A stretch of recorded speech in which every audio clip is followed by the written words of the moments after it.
What is going on, everyone? Welcome back to the world according to Briggs. I am Briggs and I do videos on request. At least today I do. I do a lot of videos about home prices, where to buy a home, things like that, and every single time I do, I get requests about doing a video about rent prices in the United States. Housing costs vary from state to state. Rent prices across the United States are increasing as the economy gets back on its feet and more people have jobs. The US rental market has seen an increase in demand for apartments and house rentals over the last decade. Renting is often seen as more affordable than buying a home. Rent prices in major cities and metro areas around the US are becoming increasingly expensive. Millennials, in general, aren't as big into buying houses as, let's say, the baby boomers and Gen X are. They just would rather rent, it seems like. Anyway, things have been increasing until COVID hit.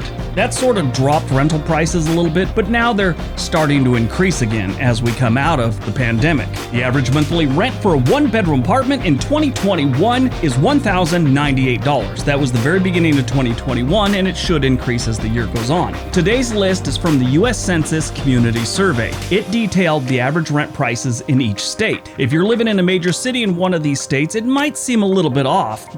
Remember, this is the state's average. Today we're going to look at the states with the cheapest rent on average in the country for 2021. All right, let's take a look. Number 10, Oklahoma.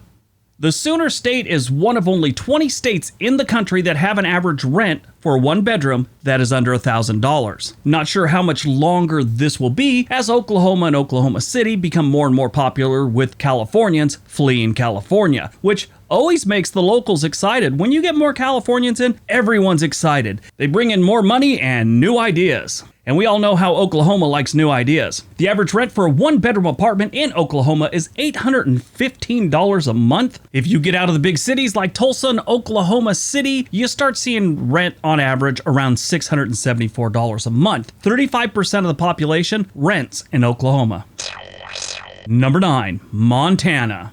Montana is a fairly inexpensive state all the way around. Renting or buying is considered very affordable, and only about 17% of the residents in Montana actually rent. Not a lot of apartments are there to rent, but the entire state must have found a sale on double-wide trailers, and they got plenty of them for rent. The average rent for Montana is $810 a month, but when you get outside of their what they consider bigger cities, Billings, Missoula, Bozeman, you start seeing rents get somewhere around $700 a month for a one-bedroom apartment. This is another state that is starting to see a lot of Californians show up at the front door, so prices are bound to go up. Number 8, Ohio. The Buckeye State doesn't have the problem a lot of states on this list have, which is Californians moving in there and raising the prices. Actually, they don't have anyone moving in there. There's like an exit-only type of situation going on in Ohio. It's almost like they took away the welcome sign as you enter Ohio and just put a big middle finger up there or something like that and give people the idea, we don't want you here. Reality is they do want you there, it's just no one's going to Ohio. I shouldn't say no one, I'll be going there October 31st. That's only for a couple days so I could see the Pittsburgh Steelers play the Cleveland Browns. But trust me, within hours after the game, I will be on a plane heading back home. The average rent in Ohio is $808 a month for a one-bedroom apartment. That is not bad. That's from the census. I did see other reports where it was a lot lower, so it's kind of weird. I did see one report that said the average rent for a one-bedroom apartment in Ohio is $675. So I don't know. I'm going with the census at their 808.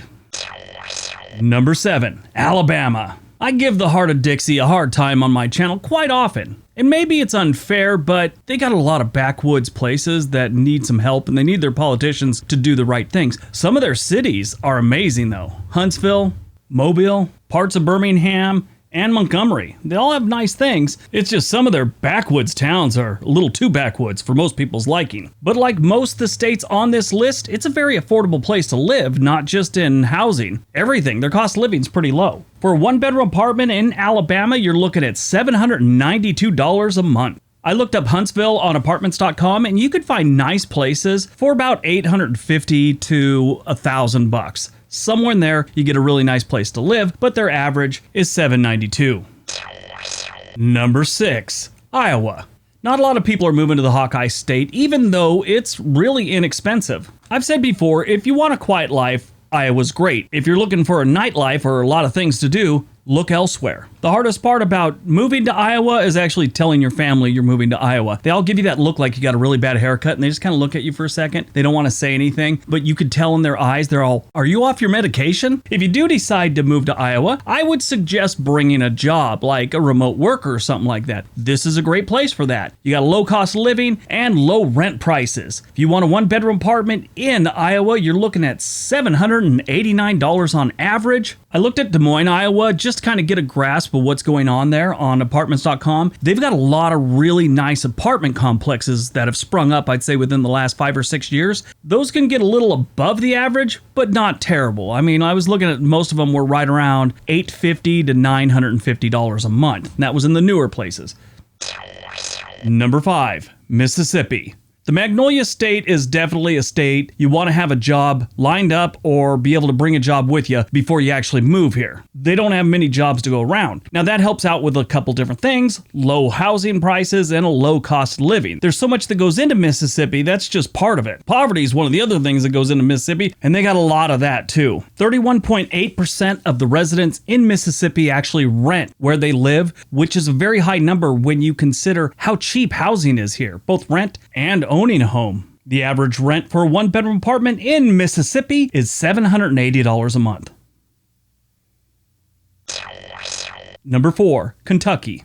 Not a lot of people are moving to the bluegrass state these days, so it doesn't matter how low the rent is. Well, maybe it does. It just hasn't got so low that people actually move to Kentucky. The only states that show any really good migration into Kentucky are border states. States that surround Kentucky are pretty much the only people moving in there. I mean, sure, from other states too, but not that many. A couple months ago, I was doing a video on states that are losing population, and while I was researching that, I came across a study where they asked people why they were leaving the state they were in. And it always went the same thing: job, cost of living, traffic, and taxes. Kentucky was only one of 2 states where the residents said politics or politicians in their top 4. Kentucky is the 3rd worst when it comes to jobs. They also have some of the lowest on average wages in the nation, so obviously it's going to be cheap to live here, and it definitely shows that by their rent prices. The average rent in Kentucky is $763 a month for a 1-bedroom.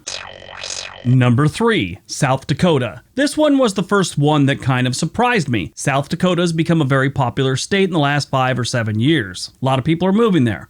They don't have an incredible amount of crime, decent cost of living. They do have an uncomfortably high percentage of fathers wanting DNA tests at delivery. I thought that was weird. South Dakota isn't knocking it out of the park with really good jobs, so if you're a remote worker, this might be a good option. You know, you might have to worry about some pretty cold winters. They get cold there, but other than that, South Dakota's not a bad state. The average rent in South Dakota is $747 a month. Number 2, Arkansas. I think we all knew this gem was going to be here. You know, there's a rule of life. South Dakota kind of broke that rule on this list, but the cheaper you are, the more you suck. That's just how the world works. And Arkansas is very cheap. They got tons of crime and tons of poverty. They don't have a lot of good jobs other than the northwest corner of the state. So of course things are going to be a little bit cheap here. Their cost of living is pretty low, and their rent and houses are really low too. The average rent for 1-bedroom in Arkansas is $745 a month. Now, before we get to number 1, don't forget to hit that subscribe button. Also, move on over to our other channel On This Day. Watch a couple videos, give that a subscribe. All right, on to number 1. And number 1, West Virginia. That's right, the great state of West Virginia, or the Mountain State, whatever you want to call it, is the cheapest place for rent in the United States. I love West Virginia. Been there a few times. Charleston's one of my favorite cities to go to, have a beer, relax, hang out with friends. I love Charleston and I love West Virginia. They do have some problems, don't get me wrong, and I've brought them up many times on other videos that West Virginia has been in bad shape for a very long time because of the loss of coal industry, the opioid crisis, and just so many other things. They have so many backwoods little towns that helps bring down just about every stat that West Virginia has. Let me put it to you this way. If you could buy backwood towns, West Virginia is where you'd go to buy them in bulk. They've got that many. But the cities like Huntington, Morgantown, and Charleston are great places to visit or live, I'd say. Harper's Ferry is a pretty nice place to visit also. That's a very historic little town. But with all its problems, West Virginia has an extremely low cost of living, and even lower property and rental costs. The average rent in West Virginia is $725 a month, $20 drop from Arkansas. I thought Arkansas was cheap. But I looked at apartments.com for Charleston, their most expensive city, and honestly, you can get really nice apartments that have been built within the last 10 years, pool, that whole bit, and it might run you $850. It goes up to about $1,000 in most cases, the really nice ones, but it's not bad. Very inexpensive. All right, that's today's video. Hope you guys enjoyed it. Hope you got some information out of it. Now go out, have a great day, and be nice to each other.